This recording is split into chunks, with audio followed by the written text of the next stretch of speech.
Hey guys, how you going? This is BillyEatWorld again. Thanks for stopping by, and just remember, if you like what you see, don't forget to hit that like button. Also, feel free to take a look at some of my other Battlefield videos if you like. You can find them all in a playlist in the description down below.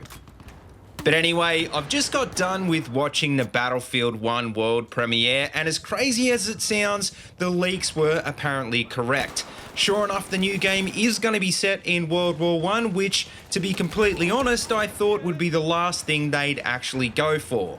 All through the stream, they kept on talking about the future of Battlefield, so to be honest, part of me was just waiting for them to announce a futuristic game. And so I must admit, when they finally did show the trailer, I was actually pretty shocked, and kind of still am, because I really don't know how it's going to work out. Before we start though, I should mention that the trailer did look amazing, and they've definitely nailed the visuals this time around. And seeing those vintage vehicles and weapons definitely sparked some interest in me, because I've always been interested in that period in history. But the million-dollar question is, will the theme actually translate to Battlefield the game? And that's something I'm a bit more skeptical about, because this is a huge leap forward, even if it is a leap back in time, and it's safe to say this game won't be anything like what we've seen in BF4.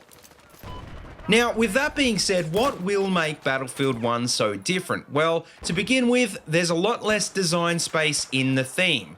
I mean, for example, you could tell in the stream that the guys on stage were kind of avoiding answering the questions about weapon customization. And that's because this was a conflict involving mass conscripted armies of mostly infantry fighting with a standardised set of weapons, which means apart from bayonets and basic scopes, there really wasn't any such thing as weapon attachments, let alone custom weapon camos. Another big problem is how few weapons there actually were during the war, and off the top of my head, I'm having a hard time thinking of more than a dozen. And most importantly, there were very few automatic weapons, and even fewer that could actually be carried around by hand. Also, you have to bear in mind that many nations used the same weapons, like the Maxim machine gun for example, which was used by pretty much all sides. So this sticks out as a big problem for me, because both Hardline and Battlefront had issues with a lack of weapons, so I really don't know how Battlefield 1 is going to overcome that. Now, another problem I can see with the theme of BF1 is the fact that tanks were a new invention during this war, and there was barely a half a dozen designs total. And of those designs, barely any actually saw any service, and those that did were underpowered and unreliable. In fact, tanks in World War I were so unreliable and broke down so often that any territory they did capture was rarely able to be held. And if anything, probably their most effective weapon was the psychological effect they had on enemy troops, which obviously can't really translate into the game. As for the aircraft though, well, this is probably the one part of the game I'm super excited about, because in this respect there is a lot of design space to work with. And that's because during World War I there was literally hundreds of different aircraft designs, and many were customised even further by their units.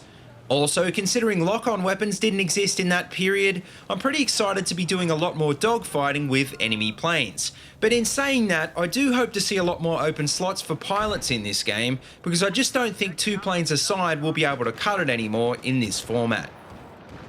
Now, just before I finish up, I should make a quick mention about the new features we saw in the trailer, and features that are unlikely to be returning. For example, in the trailer we saw various new weapons like gas, flamethrowers, airships, field artillery, and even naval ships. We also saw that cavalry is going to be an important part of the new game, and I'm also assuming this will mean melee combat will be a bigger thing. And that kind of makes me think we're going to have a chance to choose from a wider range of handheld weapons like swords, bayonets, and trench shovels. Unfortunately though, we will be losing a lot of the high-tech gadgets, which includes most of the intelligence gathering gear from BF4, and I'm sure a lot of it will be reintroduced as some sort of World War I equivalent, but still I think we are going to see a net loss in usable gadgets. Also, another important thing to note is that I don't see how they're going to include parachutes in this game, because they just don't fit the theme at all. With that being said, they did put them in Hardline, which made no sense either, so maybe they'll just add them in anyway and expect us to accept them. But anyway, to finish up, as you can tell, I haven't pulled any punches with this first impressions, and I'm not gonna lie, I am kind of disappointed. And that's because I was personally hoping for a new game, at least a little bit closer to the theme of BF4, and I think most of the community was as well. So I think for that reason, EA and DICE have set themselves up for a difficult uphill battle to convince the fans of the current games. Because although they said this game wouldn't be a spin-off like Hardline, it pretty much is a spin-off when you compare it to what we're already used to. Does that mean that BF1 is going to be a bad game? Well, of course not, it's just that we don't have a lot to compare it to. You never know, it could be a massive success purely because it's so different, but it is going to have some pretty awesome gameplay for this to happen.